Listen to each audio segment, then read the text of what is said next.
Bonjour à tous, bienvenue dans ce webinaire hebdomadaire que continue de vous proposer la FAT pendant l'été, après vous l'avoir proposé pendant le confinement. Donc, un petit avertissement d'usage, hein, il ne s'agit pas de dispenser des conseils d'investissement ou des préconisations, il s'agit juste de faire une analyse du point de vue technique de la situation des principaux actifs sur les marchés et d'envisager les scénarios possibles pour les jours à venir, peut-être pas pour les semaines à venir en ce moment. Déjà pour les jours à venir, ce sera pas mal. Alors, cette semaine, je vais remettre mon PowerPoint. Donc cette semaine a été marquée par des nouveaux plus hauts historiques pour le Nasdaq. On va en reparler, avec une flambée sur certaines valeurs qui sont sur les principales valeurs qui composent le Nasdaq et aussi le S&P, même si leur pondération y est un peu moins forte. Euh, donc on va passer en revue différents indices pour voir un petit peu comment peuvent se présenter les semaines à venir. C'est assez, je trouve, comment dire, ambigu comme situation. C'est ambigu parce qu'on peut avoir une lecture différente en fait pour les non-US, pour les indices non américains. Sauf que autant les Américains peuvent monter tout seuls, autant c'est quand même plus rare, par exemple, pour les Européens. Alors, sauf cas de forte baisse de l'euro, on l'a déjà vu sur le passé. Donc, généralement, ils ont quand même tendance à suivre les marchés US. Alors, je vais revenir à mes graphiques. Juste une petite manip. Voilà, je retrouve mes graphiques. Alors, je vais commencer d'ailleurs, pour une fois n'est pas coutume, je vais juste commencer par le CAC 40 par exemple et le Nikkei. Et après, on va revenir sur les indices américains. Alors, le Nikkei en hebdomadaire, le Nikkei en hebdomadaire, on pourrait. Attendez, je ne vois pas très bien en fait sans les dollars. Alors, Nikkei en hebdomadaire, qu'est-ce qu'on voit? Il a fait un harami haussier. Et puis, on pourrait voir soit une sorte de drapeau hebdo, donc en termes de figure, hein, sur un drapeau hebdo. Ça, bon, simplement, en hebdo, on est dans le nuage. On remarque que la Greenspan, en clôture de la hebdo, elle a cassé la Kijun. Voilà, donc on pourrait avoir une vision plutôt positive pour le Nikkei. Bon, le Nikkei qui a eu souvent aussi sa propre vie dans le passé.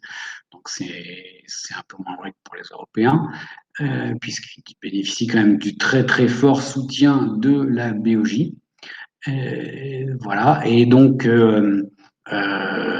bien en daily, hein, cette semaine, on est venu retester le nuage, on a rebondi dessus. Donc, on pourrait se dire qu'en cas de sortie par le haut de ce drapeau canal descendant, on pourrait avoir une continuation de la hausse. Si je regarde le CAC 40 en hebdomadaire, voilà, alors j'ai donc une situation donc, qui reste quand même, comment dire, incertaine, puisqu'on n'est pas repassé haussier en hebdomadaire. La Greenspan a testé une fois le nuage, mais a été rejeté. En revanche, on pourrait voir une sorte de fanion au fur et à mesure qu'on se rapproche d'ailleurs du twist là, donc le nuage qui forme ce fil, hein, un résultat de la baisse du mois de février et de début mars. Voilà. Et là aussi, on pourrait, alors il y a les mèches hein, qui invalident peut-être un petit peu, c'est un possible harami aussi en hebdo. Au niveau daily, voilà, au niveau daily, pareil. Alors on est revenu tester le nuage, on est re-rentré dedans, donc situation d'incertitude. Voilà. voilà ce qu'on peut dire. On retrouve un peu la même situation d'ailleurs sur, par exemple, l'AEX25, qui est l'indice néerlandais. Donc, du coup, je vais m'intéresser aux indices américains. Et là, donc, je vais en fait avoir des signaux que je trouve un petit peu contradictoires. Alors, le S&P, ici, on a une droite de tendance, hein, en hebdo, qui est respectée, qu'on prenne les corps ou les clôtures d'ailleurs, soit les clôtures, soit les corps des bougies. La lagging span est repassée au-dessus des cours. Elle clôture au-dessus des cours, donc ça, ce serait quand même plutôt un signal plutôt haussier, hein, ici. Euh, donc mais sur S&P, c'est quand même ouais, ça fournit pas de signaux. En revanche, on a toujours cette compression, hein, cette sorte de biseau ascendant. Alors bien sûr, bon, le gap a été comblé, j'ai oublié de le mentionner. Euh, le gap ici, le gap qui avait été ouvert, hein, le 24 février, a été comblé cette semaine. C'est pour ça que j'ai enlevé mon rectangle rouge. Donc, on a un indice qui est techniquement haussier, mais qui, je trouve, surtout, on va le voir à la lumière du Nasdaq et de leurs composantes, qui, je trouve, présentent quelques signes qu'il faut avoir à l'esprit. Donc, ici, d'abord, cette structure de compression, hein, sous forme d'un biseau ascendant. Donc, la question, ça va être, est-ce qu'on vient faire un nouveau plus haut ici, au-dessus de 3386, donc nouveau plus haut après celui du 19 février? Ou au contraire, est-ce qu'on sort par le bas de ce biseau ascendant pour revenir, par exemple, je sais pas, sur le pivot mensuel, là, que je vois, 3218, qui pourrait constituer un bon objectif. Sur le Dow Jones, avant de passer au Nasdaq, c'est celui qui m'a le plus intéressé cette semaine. Le Dow Jones, qu'est-ce qui se passe? Alors le Dow Jones, on est pareil dans une situation d'incertitude assez forte puisqu'on n'est pas repassé au-dessus du nuage. Hein, c'est plusieurs fois qu'on le dit au niveau des prix. On y repasse au niveau de la lagging span. En revanche, on est juste en dessous des prix au niveau de la lagging span. Donc ça pourrait constituer un obstacle ici. Hein, ouais. Un obstacle et surtout,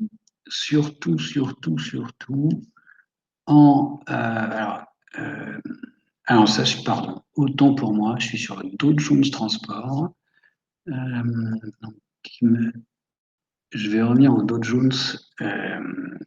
Pardon, donc, excusez-moi pour c'est que j'ai tellement de fenêtres ouvertes.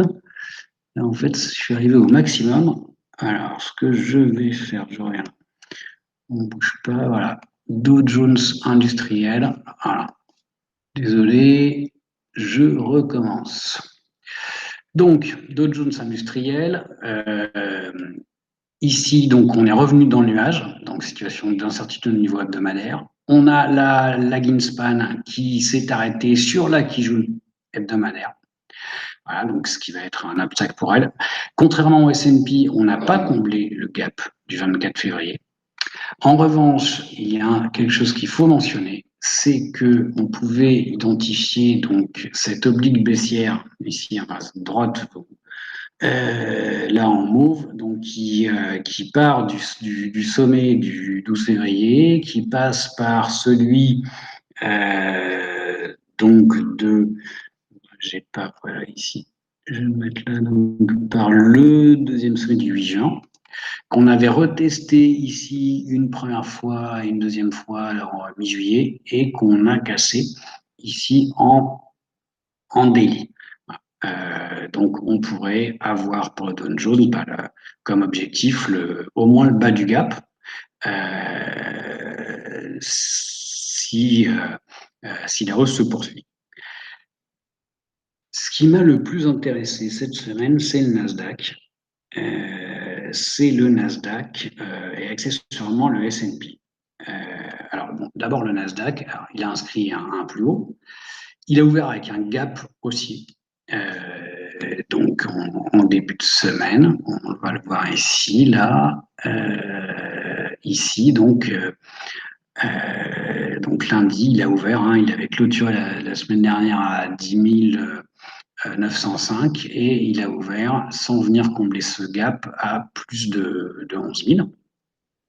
Il a fait un plus haut en clôture, donc jeudi, un plus haut en clôture à 11 267. Il a rendu une partie de ses gains vendredi. Bon. Donc, c'est pour ça que même s'ils sont techniquement haussiers, le Nasdaq et le S&P, ils donnent quand même, je trouve, des signes d'essoufflement et surtout, tout va dépendre en fait de l'ouverture lundi. C'est-à-dire la question, ça va être de savoir si on reste sur ces niveaux à l'ouverture. Et dans ces cas-là, le scénario de poursuite de la hausse serait pas invalidé. Ou si au contraire, on ouvre avec un gap baissier, ce qui ferait qu'en hebdo et en daily, on aurait des chandeliers, des configurations en chandelier qui seraient assez baissières. Ça pourrait être en daily des îlots de renversement, hein, comme sur le Nasdaq. Ça peut être un bébé abandonné en hebdo. Ça peut être, on le verra sur les actions qui composent le Nasdaq. Ça peut être des dojis pierre tombale, des étoiles du soir, un certain nombre de configurations plutôt baissières. Donc ça dépendra de l'ouverture du cash donc à 15h30 lundi. Et sachant que suite aux auditions, donc eh bien les autorités américaines envisagent de mettre en place une loi antitrust pour les plus gros acteurs des technos, ça pourrait venir conforter donc une ouverture en gap baissier lundi. Alors, je vais regarder les composantes. Alors, vous savez que les 5 principales composantes, que ce soit sur la Nasdaq ou sur la S&P, ce sont dans l'ordre Microsoft, Amazon.com, attendez, Microsoft, Apple, dans l'ordre, Amazon.com, Facebook et Alphabet, l'ex-Google. Alors, alors bien sûr, évidemment, ces 5-là pèsent encore plus lourd dans le Nasdaq que dans le S&P. C'est un peu plus dilué. Et du coup, j'ai regardé leur configuration. Et là aussi, ça se confirme parce que vous voyez, par exemple, notamment sur les deux plus grosses que sont Microsoft et parce qu'ils ont particulièrement performé Microsoft et Apple cette semaine. Vous voyez ici, on a un gros gap ici de hebdo cette semaine.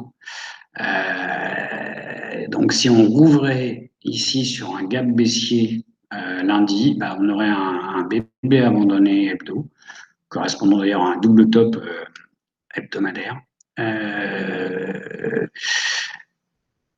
En daily, on retrouve une structure ici, si jamais on ouvrait sur un gap baissier, donc une structure d'îlot de Alexandre Reversal, îlot de retournement. Donc là, je pense que l'ouverture lundi va être cruciale. On a des gaps dont on saura à ce moment-là s'il s'agit de gaps d'essoufflement ou au contraire de gap simple, c'est-à-dire de gap simple, il faudra tout de suite que le gap de lundi soit comblé. Ou alors, si c'est vraiment des gaps de rupture encore à la hausse, eh bien, on n'aura pas une ouverture avec un gap baissier lundi. Ouais. On a la même chose sur Apple, que ce soit donc Apple et Microsoft ont particulièrement transformé, hein, vous voyez.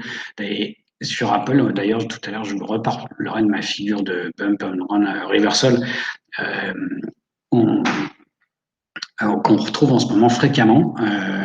Voilà, donc vous voyez, hein, l'accélération, c'est encore plus patent ici en daily. On avait une droite de tendance et la pente ici s'accélère, la pente de la hausse s'accélère. C'est souvent pas soutenable dans le temps. Hein, voilà. Si je tire c'est rapidement comme ça. Et donc, ça veut dire quoi? Ça veut dire que à ce moment-là, l'objectif, notamment par exemple pour Apple, l'objectif pour Apple, du coup, ce serait ici, là, voilà, de revenir. Alors, on a vu que ça avait marché sur Tesla, même si ça s'est fait beaucoup en latéralisation, donc de revenir plus ou moins brusquement ici sur la droite de tendance initiale. C'est moins, c'est moins évident sur Amazon et sur Facebook et Alphabet. Donc, on n'a pas eu ces gaps aussi en début de semaine. On a donc ce qui pourra former. Alors, soit on a une correction, on peut avoir la formation d'un fanion ou d'un double top dans le cas où la semaine prochaine on aura une ouverture en baisse. C'est moins évident sur les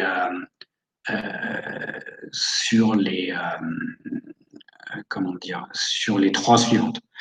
Je reviens au Nasdaq parce que vraiment, c'est celui-là que je pense euh, qui va comment dire, déterminer les 5 jours à venir. Après, donc, restons prudents. On a vu hein, que aujourd'hui, les choses, il y a beaucoup, les choses s'invalident très très facilement. C'est-à-dire que les probabilités habituelles, notamment pour ce qui est des signaux baissiers, ont tendance à se réduire un peu. Il suffit qu'il y ait une annonce d'une biotech comme quoi ils ont des résultats sur un vaccin, même si les résultats sont pas extraordinaires, ça fait flamber les indices. Il suffit qu'il y ait l'annonce d'un plan de soutien, d'un accord en tout cas entre le Congrès et l'exécutif sur un plan de soutien aux États-Unis pour que ça flambe. Donc restons prudents, mais quand même. Et alors ce que j'ai oublié de mentionner, hein, c'est cette structure en porte-voix ici sur le Nasdaq. Donc soit on en sort, donc on a clôturé, mais en fait finalement ça n'a pas été, c'était un peu un bull trap. Est-ce qu'on va rentrer dans une phase d'indécision et que du coup on va se mettre à osciller de façon à former un diamant, hein? On a vu, enfin, très souvent on voit que les figures en fait comment dire, elles se multiplient par période. On a vu que la run and bump reversal, bah, on en voyait quelques-uns, on l'a vu sur Nikkei, on l'a vu sur Tesla, on pourrait le voir sur Apple. Et après, on a des phases où on peut avoir des figures comme ça d'incertitude, diamant, triangle, etc. Voilà, donc voilà enfin, moi, ce que m'inspire la situation des indices américains notamment. Je fais donc un petit aparté sur Tesla. Hein, on avait dit voilà que l'objectif de Tesla, ça pourrait être de revenir sur la droite de tendance initiale. Pour l'instant, on latéralise. Donc, à voir dans les jours à venir. Sinon, les actifs alors que je ne suis pas, mais bon, je vous en parle quand même parce que certains d'entre vous les suivent.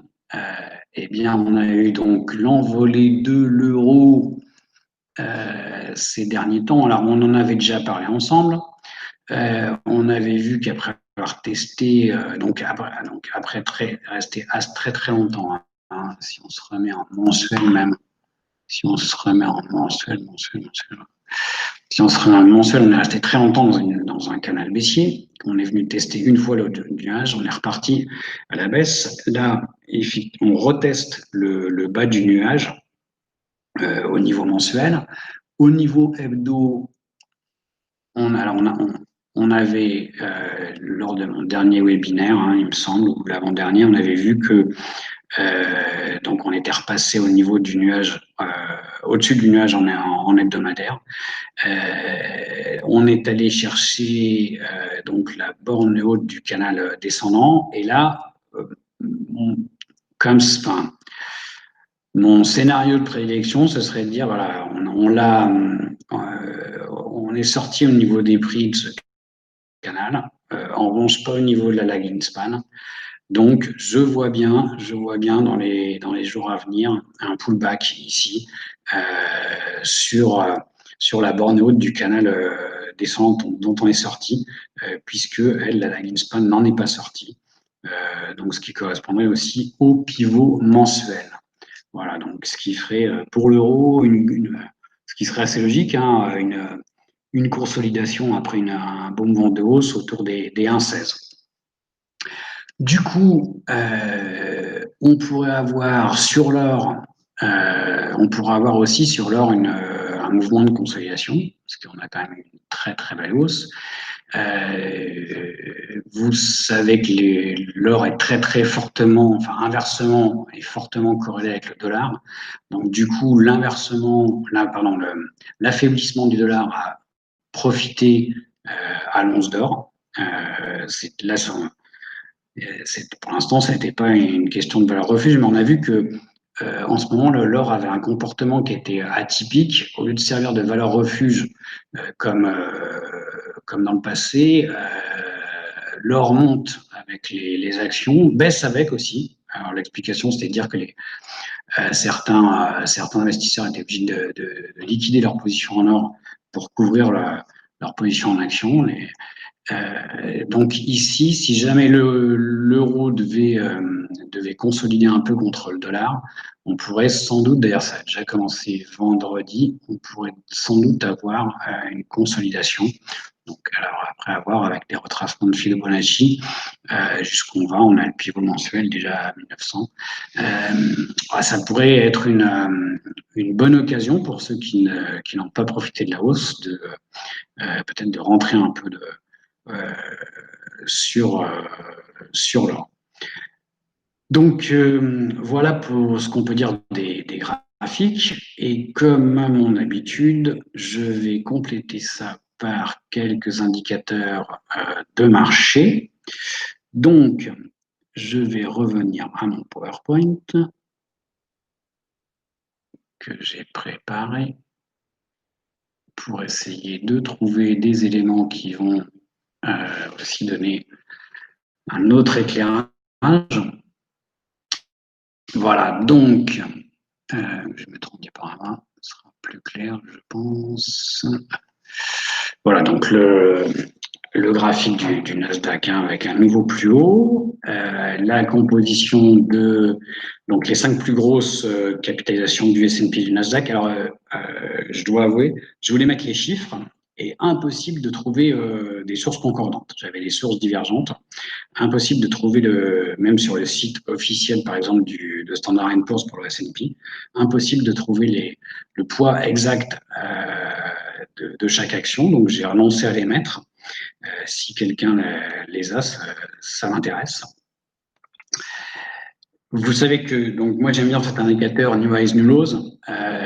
Qu'est-ce qu'on voit? Eh bien, on voit que j'espère que je ne me suis pas trompé. Non, c'est bien du daily. Je vous ai bien mis le daily. J'ai déjà eu l'occasion d'en parler. Hein, les divergences marchent bien. Alors, dans les deux sens, les divergences haussières, on l'a vu dans le passé, mais aussi les divergences baissières. Hein, on le voit bien ici. Par exemple, là, donc début juin, on a eu une divergence. Donc l'indicateur n'a pas fait un nouveau plus haut alors que le S&P faisait un nouveau plus haut. Et bien derrière, on a eu une consolidation, une correction. Pareil ici. Pardon. J'ai une fenêtre qui m'embête là. Voilà. Pardon, je remets le PowerPoint. Donc, pareil, ici, ensuite, aux alentours du 20 juin, on a eu une petite divergence baissière de l'indicateur, derrière une correction. Pareil ici, vers le 20 juillet. Et là, qu'est-ce qu'on constate? Eh bien, on constate qu'on a encore une divergence baissière, c'est-à-dire que le S&P a refait un nouveau plus haut sans que l'indicateur New Highs, New Lows refasse un nouveau plus haut. Donc, c'est encore une fois bien quelque chose qui milite en faveur d'une correction la semaine prochaine. Donc, encore une fois, à voir l'ouverture lundi sur le cash des actions et des indices.